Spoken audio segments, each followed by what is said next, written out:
لەبەرەوەی ساڵ بۆ ساڵ جۆتیارانمە بەرهەمیان زیاد دەکرد و کێشەی بە بازارکردنیان توش دەبیتن بۆیە ئەمە هەوڵماندایە کە بەڕاد لەم دەبەرە دروست بکەین.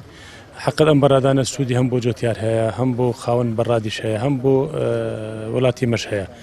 ئەم بەڕادانە دەتوانن بەرەبوومی جۆتیاران ماوەی 6 مانگ بۆ 7 مانگ ئەمبار بکەن، هیچ زەرەری پێ نەگەێنێت. ئەمە تەوازنێک دروست دەکرد لە نێوان بازار و لە نێوان بەرهەمی جۆتیاران. ئەو بەڕاستی ئەمە دەبی پشتگیری ئەو جوتیارانە بکەین کە دەبینین بەو ڕۆژە گەرما و سەرمایانە هەوڵی و مادیبوونێکی زۆر دەدەن و ئێستاش بەروبوومیان لە بازار سەرف نابیتن. ئەمە داوا دەکەین وەکو لێژنەی کشتتوکان لە پەرلەمان حکوومەت یعنی بەدووادا چوونێک بکاتن بۆ بە بازارکردنی بەرهەمی پەتاتە بۆ بەرهەمی خۆماڵی بەگشتی.